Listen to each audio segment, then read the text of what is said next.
So if you're taking an aromatase inhibitor and it's quietening your mind because it's, you know, reducing neuronal activity, or it's helping offset some short-term symptoms, also understand that if you continue taking that drug, and this is just what we see in practice, whether people like it or not, is that it might solve some problems in the short term, but it's going to create more problems and side effects in the long term, because the human body is not designed to have optimal testosterone levels with an inhibited aromatase enzyme. Well, that's bullshit, because whenever I take anastrozol, I feel much better.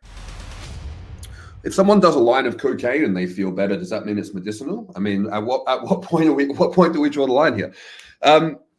Yeah, okay. So firstly, I don't care if people want to go and take AIs. I really couldn't care less what people do in their free time. If you want to go take an AI, if you assess both sides of the argument, you go, I want to do this, it's not our role to talk you out of it, and it doesn't impact how we sleep at night. But I think what's important is that we can advocate for what we believe is best practice, so that people can actually have the information at hand to make what is the safest and best decision that they could make. And I think that their providing doctor should be pushing them in this direction. So I am very big in the no aromatase inhibitor camp.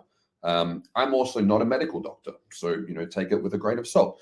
I did write about this in Beyond TRT, and if anyone wants to check that out, it's a very cheap ebook that's very comprehensive with my thoughts on this, but it basically echoes what Gil, Justin, Jordan, everyone on this channel has said in a million different ways. But I also believe that it's very important for people here to hear the same thing in different words and different metaphors and analogies for it to click. So maybe this will click for someone. So firstly, in Australia, whenever we measure testosterone levels, we get a sex hormone panel, which includes estrogen. So I have measured estrogen for my clients as many times as I've measured testosterone. So I, by default, have checked estrogen thousands and thousands and thousands of times in the last few years. I definitely understand the argument. I will be very transparent here. I used to not get the approach of being like, don't test estrogen. I was like, well, why not just test it? It's simple, it's cheap. I understand why, and it's because of how people react to it. And I think that that's a very good approach, is why test something if we're not going to be treating it and doing anything about it? And one thing that I found a couple of things. One thing is that when you get guys who naturally have high testosterone levels, they often naturally have high estrogen levels, in keeping with what we see on TRT.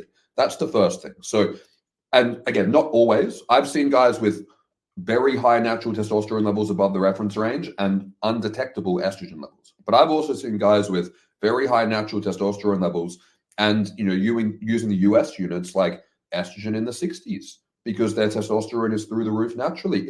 It happens naturally. So that's also something to note.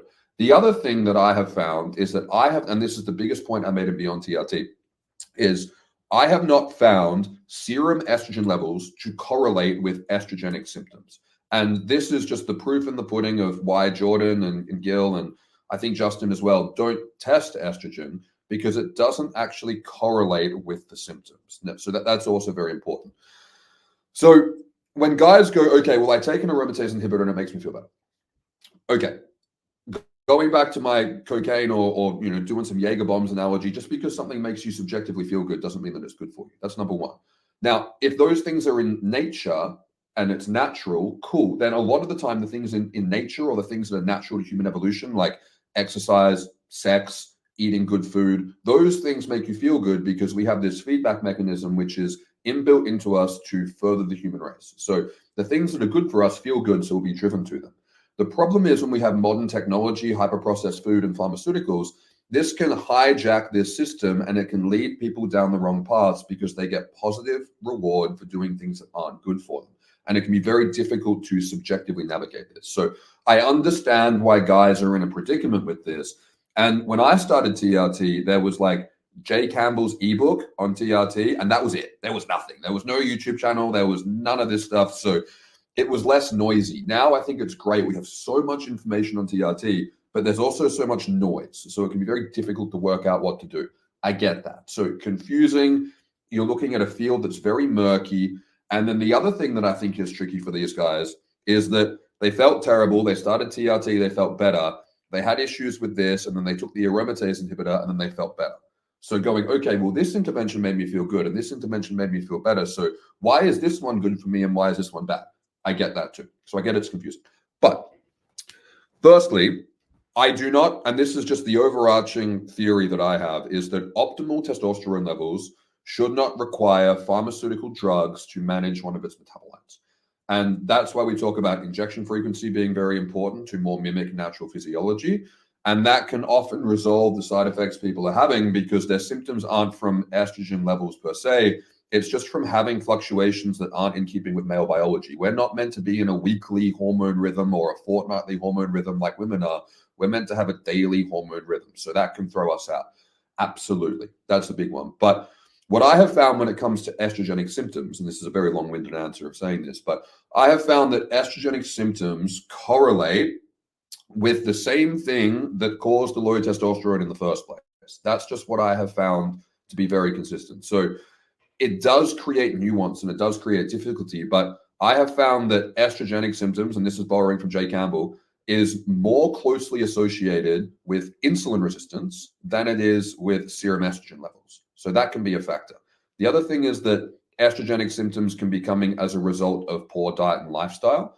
And the issue that guys need to understand is that, again, going back to the car thing, if you've been trashing your body, and sometimes we trash our bodies as a coping mechanism for how shit we feel with low testosterone.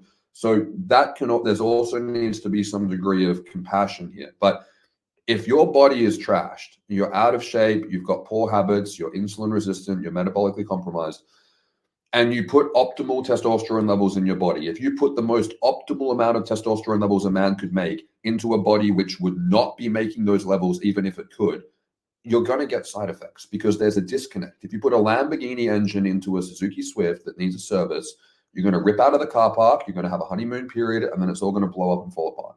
And this is one of the issues that we have is guys are servicing the engine, but they're not servicing the rest of the car.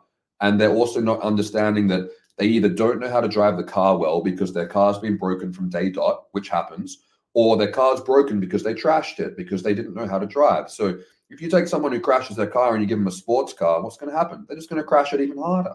So it can be difficult for guys to understand and swallow the pill that sometimes the side effects you're having on TRT are things that are diet and lifestyle induced, or you could have another underlying medical issue, which is why I did that TRT troubleshooting lecture on this channel, which I really recommend guys watch, is going, okay, well, what could actually be causing these side effects?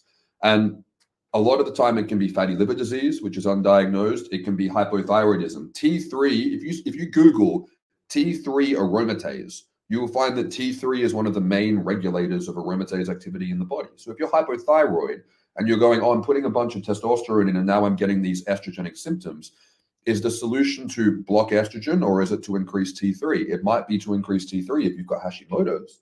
So it's not as straightforward as guys would like it to be. And that's why it's so important. And I've just done a Q&A on my Instagram and I sound like an absolute fucking broken record, but because it's true, is that if you've started TRT and it's not going smoothly, like there's bumps in the road and you've got some side effects, you need to take it upon yourself to get a comprehensive lab panel, and then you need to find someone. And that's why we made this group and this channel. And that's why, you've been doing this now for years to set people up with the resources to do this. And it's so important that they do it, is you find a practitioner who is well-versed in this, who has your best interest at heart, who's not trying to sell you a bunch of crap that they're making a commission on, and who's going to help you get to the bottom of what's going on. Because you want to be in a situation, and this is just my bias, where I think that we want to be in a situation where we don't need pharmaceutical drugs to be healthy and to get rid of our side effects. So if you're taking an aromatase inhibitor and it's quietening your mind because it's reducing neuronal activity, or it's helping offset some short-term symptoms, also understand that if you continue taking that drug, and this is just what we see in practice, whether people like it or not, is that it might solve some problems in the short term, but it's going to create more problems and side effects in the long term, because the human body is not designed to have optimal testosterone levels with an inhibited aromatase enzyme. That's the most important thing. It's creating a problem, and we downstream, we have no idea what this is going to do. Every single study on testosterone ever that has showed every benefit, and this is what Neil Rousier says, it has not blocked estrogen. Like we don't have any studies on that. We've only got studies on letting testosterone run wild. Even doing a fortnightly shot, they're not using aromatase inhibitors, and they're showing all these benefits of TRT. So if you're wanting all the benefits that you're seeing in these studies, how much of that is coming from the testosterone and DHT, and how much of that is coming from the increased estradiol levels? We don't know. So I think it's something that I think what's important though, the other side of this is that guys are going on TRT and they're getting side effects and they need someone to work out what's going on for them. I think that's really helpful. And I think that it's a really helpful thing for guys to go, hey, I hear you, you're having side effects, things aren't going well, but you need to get to the bottom of what's going on, and you don't have a deficiency in anastrozole. And if you are over aromatizing, it's not because of your genetics, it's because you're probably chronically inflamed. And a lot of the time that's coming from poor diet and lifestyle practices, or the outcome of poor diet and lifestyle practices, which just needs to be worked on over time. And a lot of these symptoms go away once your body starts to respond to testosterone, because the therapeutic effects of testosterone will have these pro-metabolic and anti-inflammatory effects. It can just be a bit of a bumpy ride.